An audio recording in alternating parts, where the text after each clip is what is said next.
கிடைக்குமா கிடைக்காதா என்று கேட்டுக்கொண்டே இருக்க வேண்டாம். கிடைக்கும் என்று முழுவதுமாக நம்பலாம். நடக்குமா நடக்காதா என்று கேட்டுக்கொண்டே இல்லாமல் நடக்கும் என்று தீர்க்கமாக நம்பலாம். முடியுமா முடியாதா என்று கேட்டுக்கொண்டே இல்லாமல் முடியும் என்று நம்பலாம். நமக்கானது நம்மிடம் வந்து சேரும். நமக்கானது நமக்கு கிடைக்கும். நமக்கு எழுதப்பட்டது நமக்கே வந்து சேரும். நம் சாயப்பா நம்மோடு இருக்கும் வரை எதற்கு நாம் பயப்பட வேண்டும்?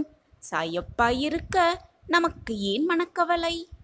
என்ன வேண்டுமோ பாபாவிடம் கேட்டு முழுவதுமாக பெற்றுக்கொள்ளலாம். கேட்டதை கொடுப்பார் பாபா என்ற நம்பிக்கையோடு கேட்கலாம். கேட்டதை நிச்சயமாக இன்றல்ல என்றாவது ஒரு நாள் தந்தே தீருவார். நமக்கான நேரம் நமக்கான காலம் எல்லாம் கூடி வரும் சமயத்தில் நமக்கானது நம்மிடம் வந்து சேரும்படி பாபா வழிவகுப்பார். நம்பிக்கையோடு இருக்கலாம். தீர்க்கமான சிந்தனையோடு இருக்கலாம். சாயப்பா இருக்க நமக்கு ஏன் மனக்கவலை? கேட்டால் நிச்சயமாக கிடைக்கும். தட்டினால் நிச்சயமாக கதவு திறக்கப்படும். இதை உணர்த்தும் விதமாக ஒரு சிறிய கதையை பார்க்கலாம். ஒரு காட்டில் அழகான பறவைகள் வாழ்ந்து கொண்டிருந்தது. அதன் தாய் பறவையும் குட்டி பறவையும் ஒரு கூட்டில் மிக அழகாகவும் சந்தோஷமாகவும் வாழ்ந்து கொண்டிருந்தது. அப்படி வாழ்ந்து கொண்டிருக்கும் பொழுது ஒரு நாள் குட்டி பறவை மிக மிக வருத்தமாகவும் சோகமாக முகத்தோடும் இருந்ததை பார்த்த அந்த தாய்ப்பறவை, ஏன் இவ்வளவு சோகமாக இருக்கிறாய் என்று தன்னுடைய குட்டி பறவையை பார்த்து கேட்டது. அதற்கு அந்த குட்டி பறவை தன்னுடைய தாய் பறவையிடம், அம்மா, மற்றவர்களிடம் உதவி கேட்பது எனக்கு மிகவும் வெட்கமாக இருக்கிறது. மற்றவர்களிடம் உதவியை கேட்காமலேயே நான் எப்படி இருக்க முடியும் என்று தன்னுடைய வருத்தத்தை மிக மிக சோகமாக தன்னுடைய தாயிடம் சொன்னது குட்டி பறவை. அதற்கு தாய் பறவை, நீ கேட்டால்தான் அனைத்துமே உனக்கு கிடைக்கும்.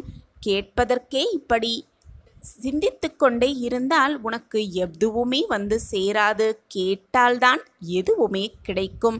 எனவே கேள், உனக்கானது உன்னிடம் தரப்படும் என்று அறிவுரை கூறியதாம் அந்த தாய் பறவை. அதற்கு குட்டி பறவை, அம்மா, சொல்றது மிக மிக சுலபம். ஆனால் செய்து பார்ப்பது, நடைமுறைக்கு செய்து பார்ப்பது ரொம்பவே கடினம். தாங்கள் அதை எனக்கு செய்து காட்டினால் எனக்கு மிக சுலபமாக இருக்கும். நான் மற்றவர்களிடம் எனக்கானதை கேட்டுக்கொள்வேன் என்று கூறியதாம். உடனே அந்த தாய்ப்பறவை, சரி வா, உனக்கு நான் செயலிலே காட்டுகிறேன் என்று கூறி ஒரு ஆற்றங்கரையோரம் தாய்ப்பறவையும் குட்டி பறவையும் சென்றதாம். அப்பொழுது அந்த தாய் பறவை அந்த ஆற்றில் எச்சமிட்டதாம். இதை பார்த்த குட்டி பறவை என்ன தாய் செய்கிறார்கள் என்பதை புரிந்து கொள்ள சற்று ஆவலாக கவனித்ததாம். அப்பொழுது ஆற்றில் எச்சமிட்ட அந்த தாய் பறவை அந்த ஆற்றை நோக்கி கேட்டதாம், நான் கொடுத்த எச்சத்தை மீண்டும் என்னிடமே தாய் என்று அந்த ஆற்றை பார்த்து கேட்டதாம். உடனே அந்த ஆறு, அந்த எச்சம் இந்த ஆற்றில் கலந்து விட்டது, நான் எப்படி அதை மீண்டும் உனக்கு தர முடியும் என்று கூறி, அதற்கு வேண்டுமானால் நான் ஒரு மீனை உனக்கு கொடுக்கிறேன் என்று அந்த ஆறு தாய் பறவையிடம் சொன்னதாம். அந்த பறவை சந்தோஷமாக அந்த மீனை வாங்கி கொண்டு ஒரு வீடு, பூட்டியிருந்த வீட்டில் கதவு அருகில் அந்த மீனை வைத்துவிட்டு சற்று ஓரமாக இருந்து பார்த்து கொண்டிருந்ததாம் தாய் பறவையும் குட்டி பறவையும். அப்பொழுது அந்த வீட்டிலிருந்து வந்த நபர், மீன் வந்திருக்கிறது என்று நினைத்து சந்தோஷமாக அந்த மீனை நாம் சமைத்து சாப்பிட்டு விடலாம் என்று அந்த மீனை சமைத்தும் சாப்பிட்டும் விட்டார்கள். இதை பார்த்து கொண்டே இருந்த தாய் பறவையும் குட்டி பறவையும் மீண்டும் அதே வீட்டிற்கு வந்து கதவை தட்டி, நான் இங்கு ஒரு மீனை வைத்தேன், அதை நீங்கள் பார்த்தீர்களா என்று கேட்டதாம். அப்பொழுது அந்த வீட்டில் இருப்பவர்கள், ஆம், அந்த மீனை நாங்கள் பார்த்தோம். அந்த மீனை நாங்கள் சமைத்து சாப்பிட்டு விட்டோமே. அதற்கு பதிலாக நாங்கள் வேறு ஏதாவது உங்களுக்கு தரட்டுமா என்று கேட்டார்களாம்.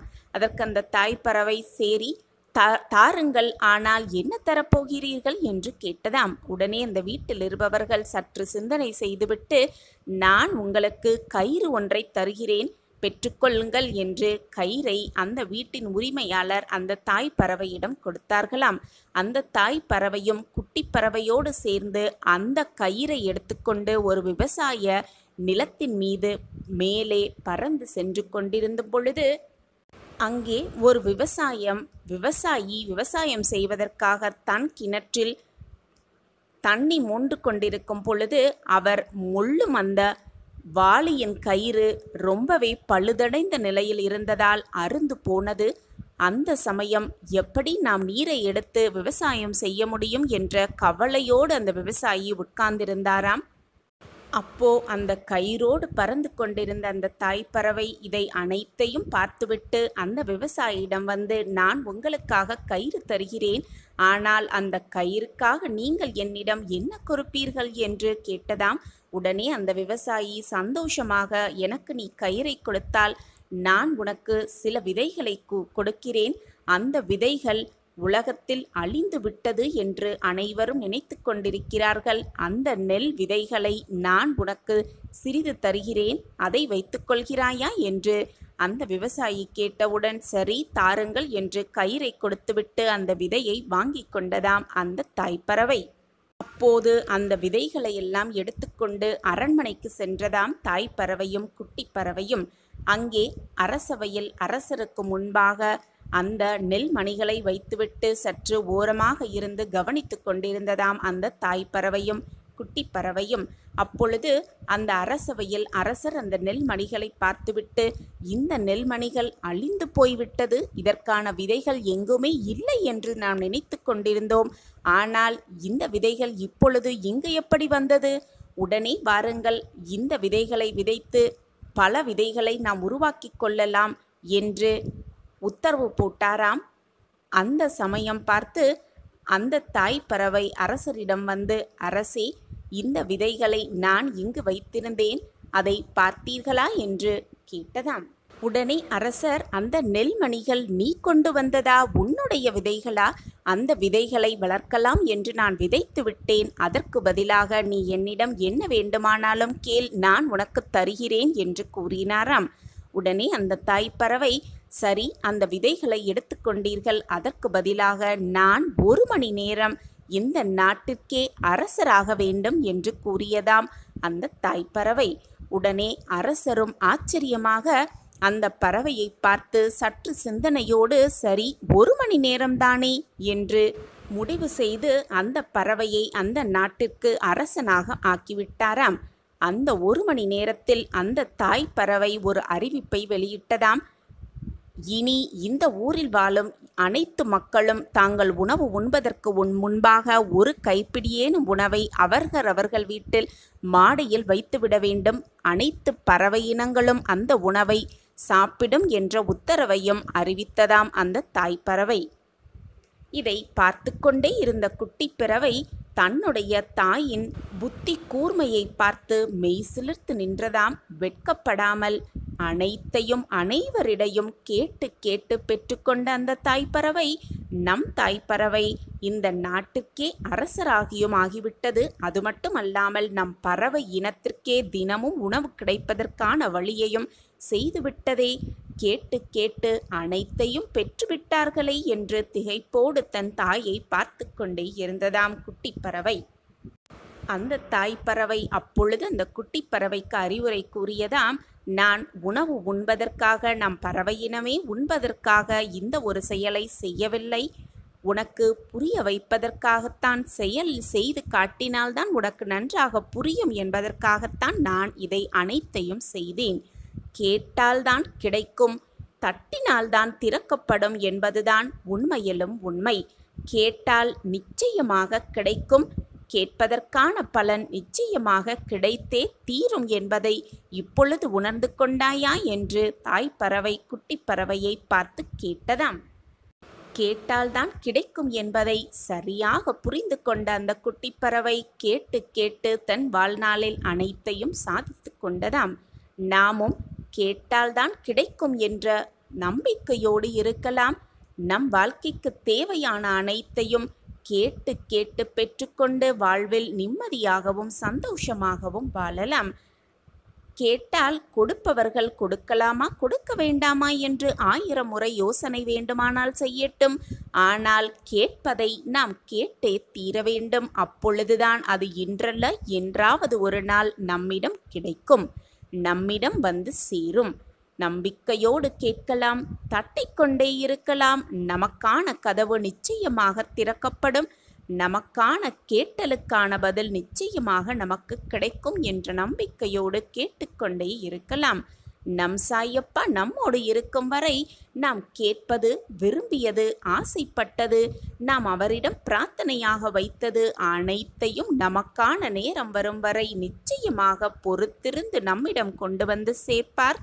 நாமும் பெற்றுக்கொண்டு பாபாவின் கைகளிலிருந்து அனைத்து வரங்களையும் பெற்றுக்கொண்டு நிம்மதியாக வாழலாம்.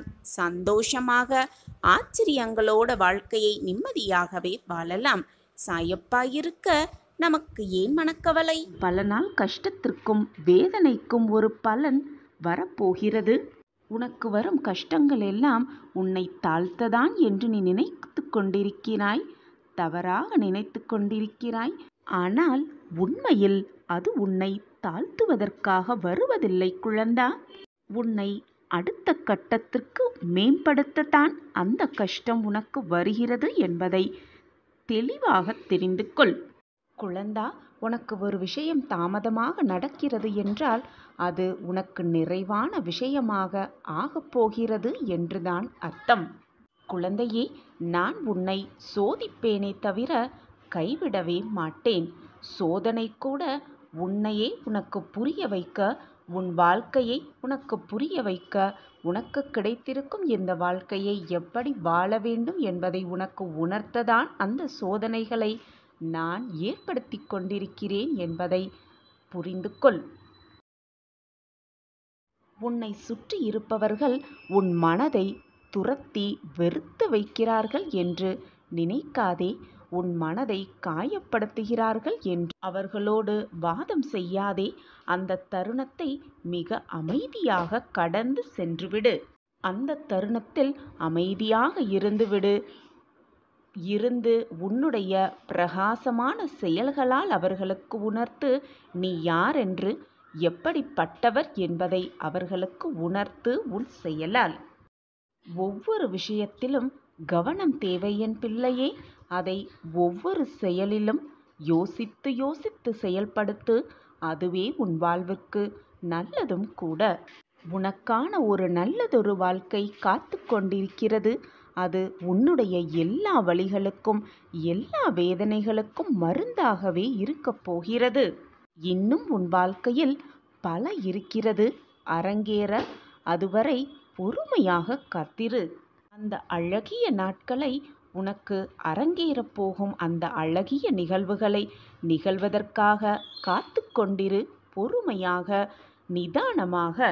உன் வாழ்க்கையில் நீ சிந்திய அத்தனை கண்ணீருக்கும், உன் மன வேதனைப்பட்ட அத்தனை வேதனைகளுக்கும் நான் கொடுக்கும் பதில்தான் உன்னுடைய வாழ்வு. உனக்காக எல்லாம் நிறைந்த எதிர்காலம் காத்து கொண்டிருக்கிறது. தொட முடியாத உச்சத்திற்கு உன் வாழ்வில் நீ வளரப்போகிறாய். சிரித்த முகத்தோடு எது நடந்தாலும் புன்னகையை மட்டும் மறந்து விடாமல் நிதானமாக நிம்மதியாக காத்து கொண்டே இரு.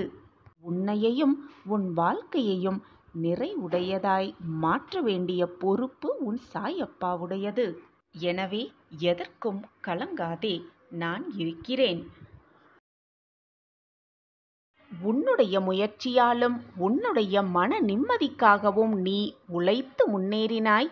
இது உனக்கு நன்றாகவே தெரியும். உன்னை சுற்றி இருப்பவர்களுக்கும் அது தெரிந்திருக்க வேண்டும் என்ற அவசியமில்லை. அதனால் உன்னை ஏளனமாக பார்ப்பவர்களும் பேசுபவர்களும் பேசிக்கொண்டே இருக்கட்டும். உன்னுடைய வேலையை செய்து கொண்டே இரு. உன் மனதிற்கு எது சரி என்று படுகிறதோ, உன் மனதிற்கு எது ஆத்மார்த்த திருப்தியோடு இருக்கிறதோ அந்த வேலையை திறம்பட செய்து கொண்டே இரு. அதுவே உன் வாழ்க்கைக்கும் உன் மனதிற்கும் நிம்மதியை அள்ளி அள்ளி தரும். நீ முயற்சி செய்து கொண்டே இரு. உன்னால் முடியும் வரை முயற்சி செய்து கொண்டே இரு என்று நான் கூறவில்லை. நீ நினைத்ததை நடத்தும் வரை, நீ நினைத்ததை முடிக்கும் வரை முயற்சி செய்து கொண்டே இரு. நிச்சயமாக உன் வாழ்க்கையில் வெற்றி என்னும் இலக்கை மிக சாதாரணமாக நீ எட்டிவிடுவாய். மிக சந்தோஷமாகவே உன் வாழ்க்கையில் கோடீஸ்வர ராஜம் பெற்று மகிழ்ச்சியோடு உன் வாழ்க்கையில் நீ வாழ்வாய். எனக்கு எல்லாமே தெரியும் என்று சொல்பவர்களை விட அனைத்தையும் நான் செய்து முடிப்பேன் என்று நம்பிக்கையோடு போராடுபவர்களே வாழ்க்கையில் வெற்றியை மிக சுலபமாக எட்டலாம். இதைதான் நீ செய்து கொண்டிருக்கிறாய். உன்னுடைய உழைப்பு எப்பொழுதும் வீண் போகாது. நீ எடுக்கும் எந்த ஒரு முயற்சியும் தோற்று போகவே போகாது. உனக்கு துணையாக நான் இருக்கும் பொழுது நீ எடுக்கும் முயற்சி எப்படி தோற்றுப்போக நான் விட்டு விடுவேன்? என்மேல் முழுமையாக நம்பிக்கை வைத்திருக்கும் உனக்கு நானே உன் இல்லத்திற்கு வந்து செல்வ செழிப்பை அள்ளித்தரப் போகிறேன். கோடீஸ்வர ராஜயோகத்தை உனக்காகவே கொடுக்கப் போகிறேன். உன்னிடம் மகிழ்ச்சியான செய்தி சொல்லும் நேரம் வந்துவிட்டது. உன்னை நெருங்கிவிட்டது. உனக்கான அந்த பொக்கிஷமான வாழ்க்கையை உனக்காக உருவாக்கி ஏற்ற இரக்கங்கள் நிறைந்த அனைத்தையும் உன்னிடம் இருந்து நீக்கி என் கண் பார்வையிலேயே உன்னை வெற்றியின் வழிக்கு வெற்றியின் படிகட்டில் ஏற வைக்கப் போகிறேன். மாறி மாறி வருவதுதான் வாழ்க்கை. எனவே என் கண்மணியே, தைரியமாக இரு. எந்த நேரத்திலும் மனதை அலைப்பாய விடாமல் நம்பிக்கையோடு இருந்துவிடு. உன்னுடைய பிரச்சனை என்றாவது தீரும். அந்த நாள், அந்த நல்ல நாள் இன்றாக கூட இருக்கலாம். எப்பொழுதுமே அமைதியாய் இருந்துவிடு. என்னுடைய அறிவுரையையும் வாக்கையும் எப்பொழுதுமே மறக்காதே. பொறுமையாக காத்திரு. உன் பொறுமைக்கான நல்ல பதில் உனக்கு இன்றல்ல என்றாவது ஒரு நாள் நிச்சயமாக கிடைக்கும். அந்த நாள் இன்றாக கூட இருக்கலாமே. குழந்தையே, உன்னுடைய கஷ்டங்களையும் பாரங்களையும் சோகங்களையும் சுமக்க துவாரகா மாயியில் நான் காத்து கொண்டுதான் இருக்கிறேன். எப்பொழுதும், எல்லா நேரமும், எல்லா நொடியும். எதற்குமே கலங்காதே. வாழ்க்கையில் துணிந்து போராடிக்கொண்டே இரு. எந்த சூழ்நிலையிலும் யாரையும் வெறுத்து ஒதுக்க நினைக்காதே. அதே மாதிரி மற்றவர்களின் மனதை புண்படும்படி கடும் சொற்களால் அவர்கள் மனதை காயப்படுத்தாதே. உன் மன பாரத்தை எல்லாம் முழுவதுமாக என் மீது முழு நம்பிக்கை வைத்துவிட்டு செலுத்திவிடு. நான் அனைத்திற்கும் தயாராக இருக்கும் பொழுது எதற்காக கவலைப்படுகிறாய், வேதனைப்படுகிறாய்? நீ படும் வேதனை அனைத்திலிருந்தும் நான் உன்னை விடுவிப்பேன். நீ பட்ட கஷ்டங்கள் அனைத்திலிருந்தும் உன்னை நான் நிச்சயமாக விடுதலை செய்வேன்.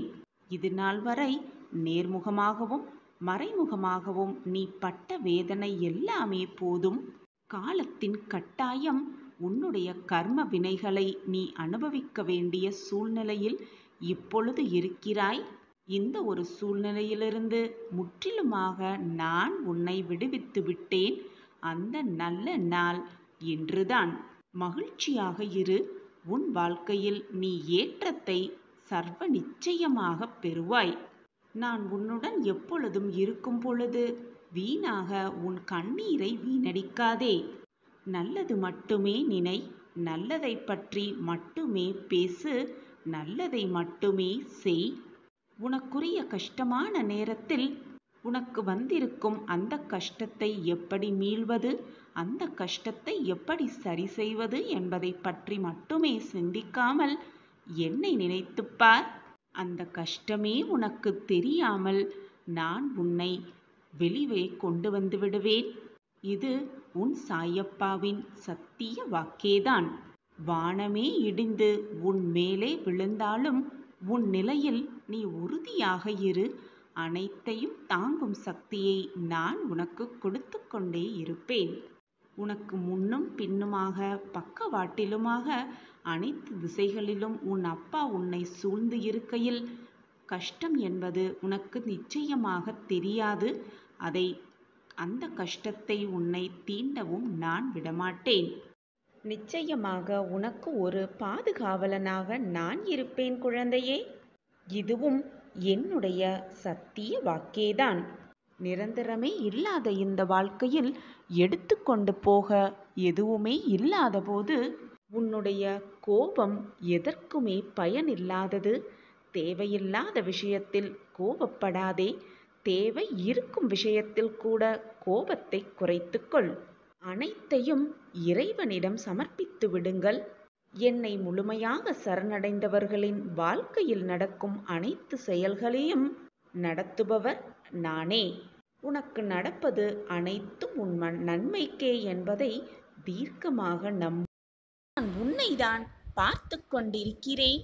என் கண்ணுக்கு புலப்படாத வகையில் ஒரு ஓரமாக நின்று கொண்டு எதையோ சிந்தனை செய்து கொண்டிருக்கிறாய். ஏன் பிள்ளையே இப்படி தனியாக போய் மறைந்து கொண்டு நிற்கிறாய்? நல்ல செய்தியை, இனிப்பான செய்தியை உனக்காக தர நான் காத்து கொண்டிருக்கிறேன். வா, என் அருகில் வா. வந்து உனக்கு வேண்டியதை உன் அப்பா கைகளிலிருந்து பெற்றுக்கொள். அருகில் வா என் பிள்ளையே.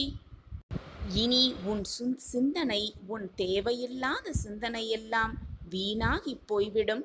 தரம் தாழ்ந்த கேள்விகளுக்கெல்லாம் பதில் சொல்ல வேண்டும், உடனடியாக பதில் சொல்ல வேண்டும் என்ற அவசியமே இல்லை.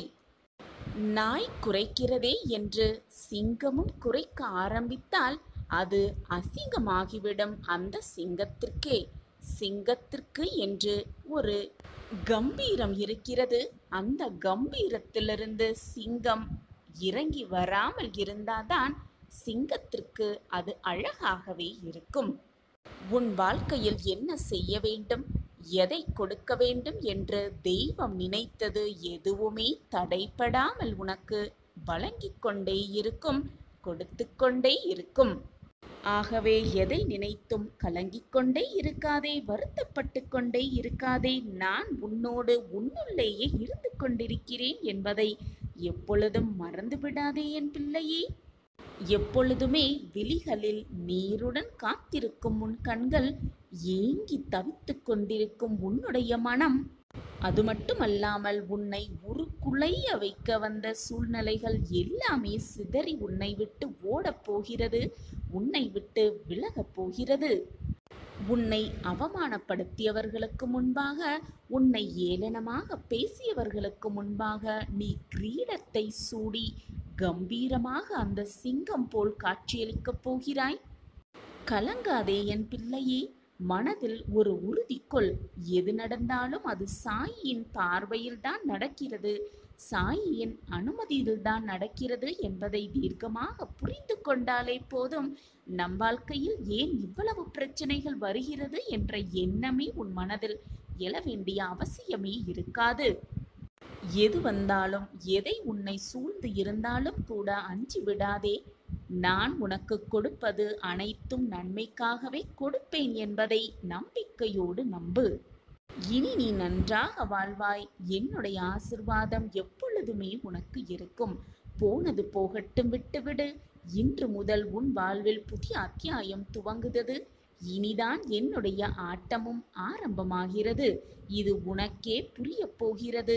நீயே என்னிடம் வந்து என் வாழ்க்கையில் மாற்றங்கள் நிகழ்த்தி விட்டது சாயிநாதரே, நிகழ்த்தி விட்டீர்கள் சாயிநாதரே என்று எனக்கு நன்றி மேல் நன்றி கூறப்போகிறாய். நானும் அதற்காகவே காத்து கொண்டிருக்கிறேன் என் பிள்ளையின் வரவுக்காக. தனிமையாக இருக்கும் பொழுதுதான் நீயே உன்னை புரிந்து கொள்ள வாய்ப்பு கிடைக்கிறது என்பதை புரிந்து கொள். தனியாக இருக்கிறோமே என்று புலம்பி தவிக்காதே. நீயே உன்னை புரிந்து கொள்வதற்கான வாய்ப்பை பாபா கொடுத்திருக்கிறார் என்ற நம்பிக்கையோடு இருந்து உன் கண் பார்க்கவே அது நிகழப்போகிறது. அப்பொழுது என்னுடைய அற்புதத்தை நீயே தெள்ளத் தெளிவாக உணர்ந்து கொள்வாய். இதை உன்னுடைய மனதில் நன்றாக பதிய வைத்துக்கொள். உன் வாழ்க்கையில் ஏதாவது ஒரு மாற்றங்கள் நிகழ வேண்டும் என்று நித்தம் நித்தம் என்னிடம் பிரார்த்தனையாக வைக்கிறாய், கோரிக்கையாகவும் வைக்கிறாய். நான் அந்த மாற்றத்தை உனக்கு கொடுக்க முடிவு எடுத்துவிட்டேன். உனக்கான மிகப்பெரிய மாற்றத்தை உன்னிடம் கொண்டு வந்து சேர்க்கத்தான் போகிறேன். நீயே பிரமிப்பு அடையும் வகையில், நீயே ஆச்சரியப்படும் வகையில், நம் வாழ்க்கையிலா இதுவெல்லாம் நடக்கிறது என்று நீயே ஆச்சரியப்படும் அளவில் அந்த நல்ல மாற்றங்கள் உன் வாழ்வில் நிகழப்போகிறது. நான் அதை என்னுடைய பிரியமான குழந்தைக்காக நடத்தி வைக்கப் போகிறேன். நோயற்ற வாழ்வு, நிரந்தர வருமானம் கூடிய வேலை, நிலையான வேலை, திருமண பாக்கிய கைகூடல், குழந்தை பாக்கிய கைகூடல், இப்படி எல்லா பிரார்த்தனைகளும் நிறைவேறி உன்னுடைய வாழ்வு மகிழ்ச்சிகரமாக, ஆனந்தகரமாக, நிம்மதியாக வாழும் அந்த நல்ல நேரத்தை என் குழந்தைக்காகவே நான் ஏற்படுத்துவேன். உன்னுடைய வாழ்வில் பல பிரச்சனைகள் உன்னை சூழ்ந்து கொண்டிருக்கிறது. பல பிரச்சனைகளுக்கு நடுவில் தான் நீ வாழ்ந்து கொண்டிருக்கிறாய் தைரியமாக என்பதையும் நான் அறிந்து வைத்து கொண்டுதான் இருக்கிறேன். அன்றிலிருந்து இன்று வரை நான் ஷீரடியிலிருந்து கொடுக்கும் என்னுடைய ஊதியே எல்லா கஷ்டங்களுக்கும், எல்லா நோய்களுக்கும் அது மருந்தாகவே இருக்கும். அது மட்டுமல்லாமல் உன் வாழ்வில் நடக்கும் அத்தனை பிரச்சனைகளையும் நானே முன்னின்றி அதை முழுவதுமாக உனக்காகவே நடத்தி வைப்பேன். நம்பிக்கையோடு என்னை, முழு நம்பிக்கையோடு என்னை வணங்கிக் கொண்டே இரு. உன்னுடைய பிரார்த்தனையை வைத்து கொண்டே இரு. நான் உன்னை சர்வ நிச்சயமாக காத்து ரட்சிப்பேன். மறந்தும் கூட மற்றவர்களுக்கு துரோகம் மட்டும் நினைத்து விடாதே. உன் எண்ணம் போல்தான் உன் வாழ்வு அமையும் என்று நான் மீண்டும் மீண்டும் உனக்கு வலியுறுத்தி கொண்டே இருக்கிறேன். பல முறை உனக்கு அறிவுரையும் வழங்கி இருக்கிறேன். எனவே உன் எண்ணம் எப்படி இருக்கிறதோ அப்படித்தான் உன் வாழ்வும் அமையும். எண்ணத்தை நல்ல எண்ணமாக வைத்துக்கொள், நல்ல சிந்தனையாக வைத்துக்கொள். மற்றவர்களுக்கு நல்லதையே செய்து கொண்டே இரு. உன் எண்ணம் போல், உன் செய்கை போல், உன்னுடைய நினைவு போல் எல்லாம் உனக்கு நல்ல விதமாகவே நடக்கும், நல்ல விதமாகவே அமையும், நிரந்தர நன்மையாகவே இருக்கும். அனைத்தும் உன்னிடமே நிலைத்திருக்கும்படி நான் உன்னை ஆசிர்வதித்துக் கொண்டே இருப்பேன். உன் சாயப்பா உன்னோடு இருக்கும் வரை எதற்குமே நீ பயப்பட வேண்டிய அவசியமே இல்லை. சாயப்பா இருக்க உனக்கு ஏன் மனக்கவலை? என் அன்பு குழந்தையே, எந்த ஒரு செயலையும் ஆர்வம் குறையாமல் நம்பிக்கையோடு செய்தால் வெற்றி நிச்சயமாக உன்னை தேடி வரும். வாழ்ந்து உயர்ந்து விட்டால் பொறாமையில் உன்னை சுற்றி இருப்பவர்கள் பேசுவார்கள். தாழ்ந்து வீழ்ந்து விட்டால் அதுவே அவர்களே கேவலமாகவும் உன்னை ஏசுவார்கள். அவ்வளவுதான் மனிதர்கள், அவ்வளவுதான் மனிதர்களின் மனம், அவ்வளவுதான் மனிதர்களின் உலகம் என்று மற்றவர்களை நினைத்து உன் வாழ்க்கையை நீ எதற்காகவும் மாற்றிக்கொள்ளாதே.